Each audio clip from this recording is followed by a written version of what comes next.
Je suis photophobe. La photophobie qui est une plainte qui est quand même assez complexe. Et ça prend beaucoup de temps. On n'apprend pas ça partout. Il faut un peu de motivation pour apprendre tout ça. Ça va pas du tout. Les migraines sont de plus en plus longues, la douleur est de plus en plus forte. Vous pouvez avoir de multiples causes qui expliquent cette plainte.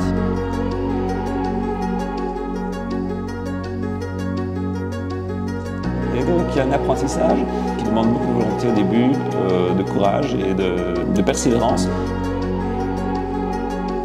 C'était un soulagement immense de savoir enfin la cause de cette photophobie. Bonjour tout le monde, je m'appelle Maya et je suis photophobe. Généralement l'élément phobe après un mot veut dire qu'on en a peur. Moi je n'ai pas peur de la lumière, ce sont mes yeux qu'elle effraie. Selon Wikipédia, la photophobie est une sensibilité accrue, voire une intolérance à la lumière. Lorsque l'individu qui en souffre regarde une source lumineuse, elle provoque des douleurs et des migraines avec une plus grande sensibilité qu'à une personne n'en souffrant pas. Ça d'accord, mais concrètement, qu'est-ce que c'est? Mon but ici est de vous en apprendre un peu plus sur ce phénomène au travers de mon histoire. Et pour ça, il va falloir faire un petit bond dans le temps. En Chine, un mystérieux virus de la même famille que le SRAS a déjà contaminé 45 personnes. Une épidémie qui inquiète, d'autant plus que le nouvel an chinois approche. Le virus pourrait se propager à l'étranger. La Chine vient de confirmer que ce virus respiratoire, aux symptômes comparables à la grippe, était transmissible d'homme à homme. Depuis la ville de Wuhan, des passagers infectés ont propagé le virus dans d'autres pays d'Asie, la Thaïlande, le Japon et, dernier en date, la Corée du Sud. C'est du jamais vu, des millions d'habitants placés en quarantaine.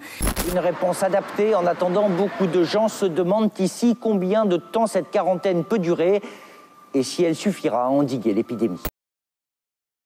Tout le monde sait quel événement a marqué l'année 2020. Le virus dont on ne doit pas prononcer le nom. Il a quand même fait pas mal de dégâts. Et ma mère a entendu quelque part une phrase très juste qui est que le Covid est malin car il s'attaque aux faiblesses des gens. Et moi je ne le savais pas, mais ma faiblesse, c'était mes yeux. J'ai chopé le Covid en octobre 2020 et j'étais au bout de ma vie. Bizarrement, je n'ai pas eu les symptômes de base que la plupart des personnes avaient. Non, moi j'avais une énorme migraine de plusieurs jours qui était accentuée, décuplée quand j'entrais dans une pièce un peu trop éclairée. Ce qui fait que je me baladais tout le temps avec des grosses lunettes de mouche qui prenaient une grande partie de mon visage pour bloquer un maximum de lumière et donc minimiser la douleur. Quand j'ai guéri et que la maladie est partie, j'avais toujours cette petite gêne au niveau de mes yeux, mais elle était tellement minime comparée à la douleur que j'avais quand j'étais malade que je n'y ai pas prêté plus attention que ça et je suis même pas sûre en fait que je l'avais remarqué. Septembre 2021, 11 mois plus tard.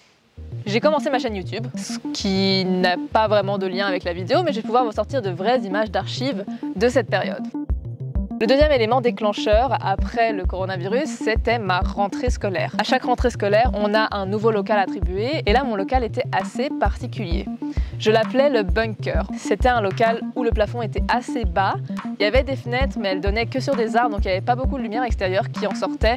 La principale source lumineuse, c'était les néons au plafond. Ces néons m'ont bousillé les yeux, j'ai recommencé à porter des lunettes de soleil et j'ai pris rendez-vous chez l'ophtalmologue. Le verdict est tombé. Photophobie. Je me présente, je suis le Dr Moons Loïc. J'ai fait mes études aux cliniques universitaires Saint-Luc. Je suis sur-spécialiste de la partie avant de l'œil, donc c'est tout ce qui est chirurgie cataracte, tout ce qui est chirurgie cornée, chirurgie réfractive, donc c'est tout ce qui est laser et autres, et je fais tout ce qui est chirurgie des paupières. Je vais vous parler aujourd'hui de la photophobie, qui est une plainte qui est quand même assez complexe. Vous pouvez avoir de multiples causes qui expliquent cette plainte. Vous devez imaginer que pour avoir une qualité d'image qui soit vraiment bonne pour votre cerveau, vous devez avoir toutes les structures par lesquelles la lumière va passer qui doit être parfaite. Donc vous avez plusieurs structures qui peuvent induire une gêne à la lumière. Vous avez la cornée qui est le premier hublot, vous avez le cristallin qui est la lentille qu'on opère par exemple quand on a une cataracte, le corps vitré, et puis vous avez la rétine qui est le capteur de l'appareil photo. On va l'appeler comme ça. Si vous regardez chez les patients, la cause numéro 1 de photophobie, en fait, c'est un problème au niveau de la cornée. Donc admettons que vous ayez un œil sec, une maladie de cornée comme un kératocone ou une blessure qui a laissé une cicatrice qu'on appelle une T, vous pouvez avoir de la photophobie puisque la lumière quand elle rentre dans votre œil en passant par la cornée qui n'est plus transparente comme elle devrait l'être et qui n'est plus homogène, vous avez du coup le faisceau de lumière qui est éclaté. C'est ce qu'on appelle la diffraction. Ensuite, si on passe sur le plan deuxième, c'est ce qu'on appelle la chambre antérieure. C'est tout ce qui est situé entre la cornée et l'iris. Normalement, vous avez un liquide qui est homogène qu'on appelle l'humeur aqueuse. Vous pouvez avoir des maladies où l'humeur aqueuse elle n'est pas homogène. Troisième couche, c'est le cristallin, c'est la lentille qui est dans votre œil. Et cette lentille, avec les années, en plus de perdre de sa souplesse, elle commence à perdre de sa transparence et de son homogénéité. Vous pouvez aussi être photophobe parce qu'à nouveau l'image elle est éclatée. La couche d'après, c'est le corps vitré, qui est une sorte de gel. Il peut y avoir aussi des anomalies au sein du vitré qui peuvent créer de la photophobie. Et puis si on passe à la dernière couche, c'est la rétine. La lumière va traverser la rétine et puis en fait la rétine va pouvoir, disons, processer cette image pour pouvoir l'envoyer au cerveau. Okay, mais admettons que vous ayez une maladie à ce niveau-là, vous pourriez avoir du coup une rétine qui est un peu surstimulée et vous pouvez avoir, on va encore l'appeler comme ça, un éclatement parasite. Et même chose, vous avez une photophobie induite. Ensuite, si finalement tout est normal, on peut aller chercher d'autres pathologies. Et là, on commence à partir dans la zone cérébrale. Alors, dans la plupart des cas, malheureusement, pour les photophobies, c'est un peu dur à dire, mais on va d'abord chercher tout ce qui est tumeur, compression des voies visuelles et autres. Et si tout ça est normal, on va plutôt aller chercher des maladies analogues où vous pouvez avoir des zones d'hyper-excitabilité au niveau du cerveau. Donc généralement, quand on est photophobe, on va vraiment se focaliser sur l'œil en première intention. Et si on trouve rien, on commence justement à partir dans toute cette gamme de pathologies secondaires. Et devinez quoi, on n'a pas trouvé la cause de cette photophobie. J'avais des yeux absolument parfaits, il n'y avait aucune raison que je sois sensible à la lumière. Mais j'avoue qu'à ce moment-là, je n'étais pas plus préoccupée que ça par la cause de cette photosensibilité. Je voulais juste une solution rapide et efficace à mon problème et c'est comme ça que je me suis dirigée vers les lunettes teintées. Les solutions, ça va dépendre de la cause. On peut évidemment jouer avec des filtres si vous êtes gêné par la lumière. On peut choisir un filtre avec différentes intensités. On peut essayer justement de faire des essais avec l'opticien en partie. On peut vraiment essayer d'adapter le schéma. C'est toujours un schéma à la carte. Ces lunettes, vous les connaissez, je les ai sur le nez depuis maintenant 3 ans et je les ai même aujourd'hui. Ce n'était pas une solution 100% efficace à mon problème. Je dirais qu'elle réglait cette douleur à 65-70%. Mais c'était une solution rapide et efficace et ça m'allait très bien à ce moment-là.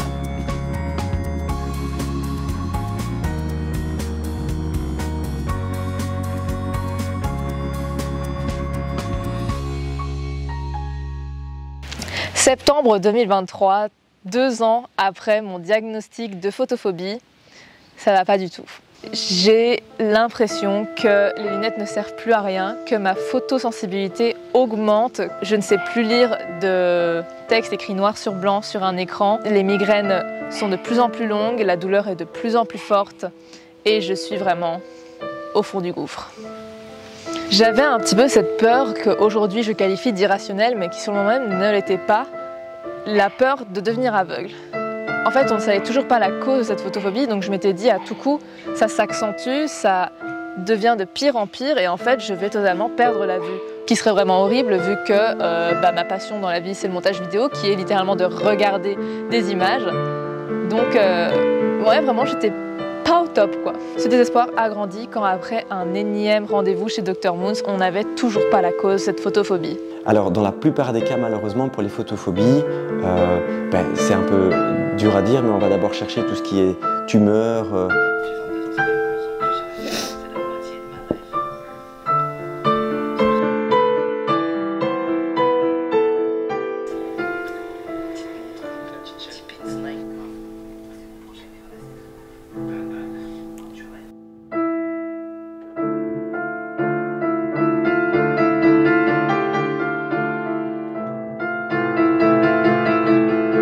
Mais c'est vraiment horrible en fait. J'ai mal tout le temps et je sais pas quoi faire. Je sais pas quoi faire.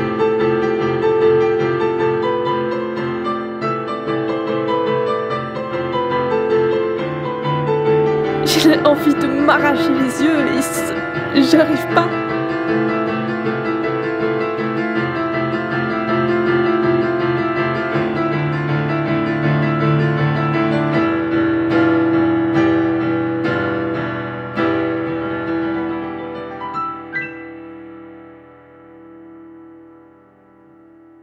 C'était en février 2024, un jour de pluie dans le centre de Bruxelles, que j'allais enfin comprendre la cause de ce problème qui me pourrissait la vie depuis maintenant presque 3 ans. Il se trouve que j'ai une malformation de naissance qui s'appelle un coma, mais je vais laisser le docteur en parler mieux que moi. Alors le coma, en général, c'est lié à une pathologie au niveau de la cornée. La maladie numéro 1 qui donne le coma, c'est le kératocone, que tu n'as pas. Le kératocone, c'est une maladie où, en gros, la cornée elle est un petit peu trop molle.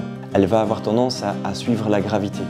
Si tu imagines que la cornée est censée être une belle sphère parfaite, si elle suit la gravité parce qu'elle est un peu trop molle, je vais l'expliquer vulgairement comme ça, la cornée du coup va s'aplatir dans le haut, un peu comme si tu prenais un ballon de baudruche que tu as rempli d'eau, il va s'aplatir en haut mais il va se gonfler dans la partie basse. Et le coma justement c'est cette déformation là. Du coup la lumière, plutôt que de rentrer dans ton œil et d'avoir, comme ton œil est une sphère, avoir un passage homogène de la lumière au niveau de la rétine, bah, tu vas avoir une sorte d'aberration. C'était un soulagement immense de savoir enfin la cause de cette photophobie. C'était la réponse à tous mes problèmes en fait. C'était un soulagement autant pour moi que pour ma mère qui m'a suivie tout au long de cette aventure. C'était incroyable de savoir qu'en fait, je n'imagine pas la douleur, je n'invente pas, qu'il y a une cause réelle derrière tout ça et qu'il y a des solutions à mon problème en fait. J'avais un peu peur que la solution soit une opération chirurgicale parce que c'est pas très fun tout ça, mais au final il en existe une plus simple qui sont les lentilles sclérales. Oui, bonjour, je m'appelle Ignace Labéu. Je suis opticien depuis mes 21 ans, donc j'en ai 56, donc ça fait déjà quelques années. À cette époque-là, on n'a pas appris les lentilles sclérales. Donc les lentilles, c'était uniquement des lentilles rigides cornéennes et on ne parlait pas de sclérales. C'était une époque où ça n'existait pas encore. Et du coup, c'est quoi les lentilles sclérales, leur différence avec les lentilles? Alors il faut faire une grande distinction dans les diamètres. Donc les lentilles normales, on parle de lentilles cornéennes. La lentille repose entièrement sur la cornée. Le petit défaut de cette adaptation, c'est que la cornée est très sensible et parfois nous avons des échecs puisque le patient n'aime pas trop avoir cette sensation de grain de sable dans l'œil. On arrive maintenant à des lentilles sclérales, donc contrairement aux cornéennes qui reposent sur la cornée, les sclérales reposent sur la sclère qui est beaucoup moins sensible, mais le diamètre est nettement plus grand puisqu'on doit dépasser les 12 mm. Donc là, le challenge pour l'adaptateur, c'est quand même d'avoir une bonne assise sur la sclère, mais pas trop. Il faut éviter ce qu'on appelle le blanching. Donc là, c'est qu'on va couper un peu les vaisseaux sur la sclère, éviter absolument. Et il faut également que la hauteur sagittale soit suffisante. Il ne faut pas que la lentille repose sur la cornée. Et donc, on va créer une sorte de pont au-dessus de la cornée. Elles vont recréer une surface optique parfaite. Pour résumer, les lentilles sclérales sont des lentilles rigides, donc rien à voir avec les lentilles souples qu'on peut juste retirer avec les doigts comme ça de son œil. En plus d'être rigides, elles sont très larges, ce qui fait que quand elles sont sur l'œil, on les voit quand même. Et il y a également une manière assez spécifique de les mettre. L'adaptation, il faut s'y coller, donc c'est pas évident, il n'y a pas beaucoup, il y a des techniques qu'il faut apprendre et ça prend beaucoup de temps. On n'apprend pas ça partout, il faut un peu de motivation pour apprendre tout ça. Aujourd'hui, on va mettre ces lentilles, d'accord? Je vais pas mentir, ça fait 2 semaines que je les ai et 2 semaines que j'arrive pas à les mettre, mais en même temps, c'est pas comme si j'étais très régulière dans l'essai, mais aujourd'hui, j'ai passé 1 heure là maintenant à essayer de les mettre. Chaque fois, j'arrive un peu plus loin, donc je pense que cette fois-ci, ce sera la bonne. Let's go! Alors, quand on met ces lentilles, il faut absolument remplir la lentille de sérum physiologique ou d'un liquide très neutre, très stérile en général, pour éviter toute bulle d'air, parce que si on met la lentille normalement, la bulle d'air va sécher la cornée, donc ça on ne veut absolument pas, il doit rester humide la cornée. Et donc c'est pour ça que ce sont des adaptations qui se font en la verticale.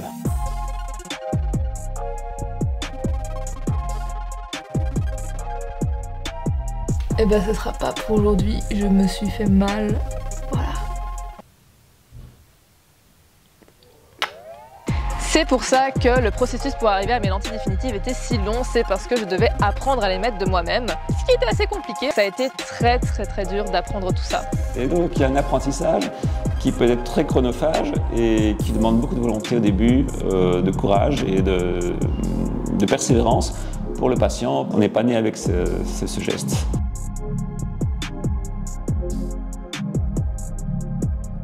Je me souviens mes premiers rendez-vous avec le contactologue où je prenais 40 minutes à essayer de faire rentrer une lentille dans mon œil pour qu'au final ce soit Ignace qui le fasse pour moi. C'était vraiment compliqué et en fait il a juste fallu que je m'acharne. J'ai des lentilles, je dois m'entraîner à les mettre. Il a dit que je vais m'entraîner. J'ai fait d'accord. Quelques mois seulement après leur première rencontre, le trio descend la route de Clou pour crever leur pneu. Étape 3, braquer la bijouterie nommée The Artist. C'est tout simplement un criminel qui est passé par...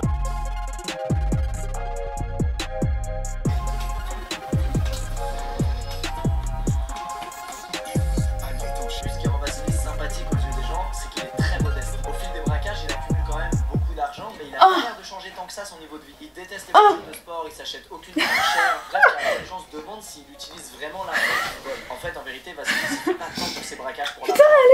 Pour impressionner son grand frère, et surtout il kiffe revivre des braquages comme ceux qu'il a vus dans les films de matin en boucle. Mais celles que j'avais appris à mettre, c'était pas du tout mes lentilles définitives, c'était juste des lentilles pour s'entraîner.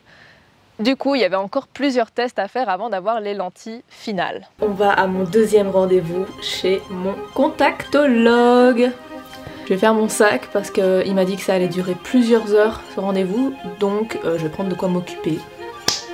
Ordi, trousse de caméra avec les batteries, un livre, mon carnet d'idées, parce qu'on ne part jamais de chez soi sans un carnet d'idées.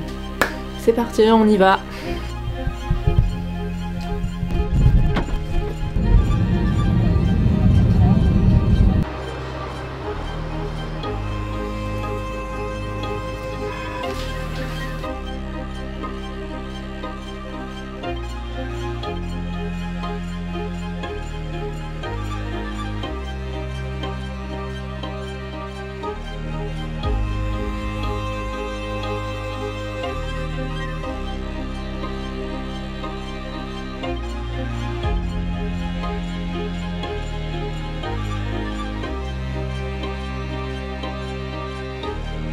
On va s'équiper d'une boîte qui a un rayon qui va changer en fonction de la volt, donc du pont que l'on va faire. On va faire une hauteur plus importante ou moins importante. Et avec des jupes différentes, toriques ou pas toriques, relevées ou pas relevées. Et donc on doit mettre tous ces paramètres ensemble pour que la hauteur sagittale soit suffisante, mais pas trop. Donc la lentille ne peut pas reposer sur la cornée, mais ne peut pas non plus être trop haute. Et puis ensuite, il faut voir également que la jupe soit parallèle à la sclère et sans être non plus tranchante ou trop relevée. Trop relevée, on aura des bulles d'air, des appels d'air qui ne sont pas bons du tout. Et trop serré, ça va couper les vaisseaux et donc ça va pas être très bon dans le long terme pour la cornée, quoi.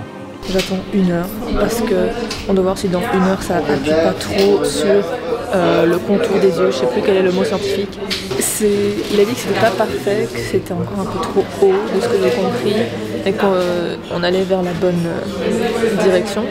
Mais je sens déjà une différence de ouf. C'est incroyable, je regarde les spots dans les yeux et voilà quoi.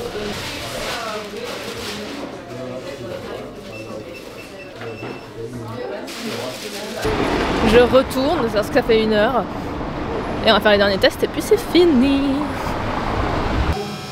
Ah, je suis pas habillée. Bah, elle a quand même, la dernière fois, elle a quand même absorbé. Voilà. Je vous apporte un petit peu, celui-là. Le 28 septembre 2024, je vais voir mon contactologue une dernière fois car mes lentilles définitives sont enfin arrivées. 4 ans après le coronavirus, 3 ans après mon diagnostic de photophobie et 9 mois après en avoir trouvé la cause, j'ai enfin une solution qui fonctionne à 100%. Et ça me change la vie. Je ne remercierai jamais assez Dr Moons de m'avoir cru et de s'être acharné à trouver la cause de ce problème. Je remercie aussi mon contactologue, Monsieur Labeu, d'avoir été patient en fait et de m'avoir prêté des lentilles pendant 3 mois pour que je puisse apprendre de moi-même à les mettre. Et je vous remercie, vous, d'avoir écouté ce documentaire jusqu'au bout. C'est vraiment un sujet que j'ai très peu, voire pas du tout abordé sur les réseaux sociaux, alors que ça faisait partie intégrante de ma vie. C'est marrant parce que beaucoup de gens me connaissaient comme Maya avec ses lunettes oranges, c'est même devenu un peu ma marque de fabrique, mais très peu savaient qu'il y avait une raison médicale derrière ça. Je suis très heureuse de pouvoir en parler aujourd'hui, de mettre un point final à cette histoire. Et si jamais vous avez des questions, n'hésitez pas à en poser dans les commentaires ou à aller me suivre sur Instagram où j'essaierai d'aborder ce sujet dans les prochains jours. Et moi je vous laisse, je vais aller regarder le monde sans en avoir mal aux yeux. Je vous fais de gros bisous. À bientôt. Ciao, ciao.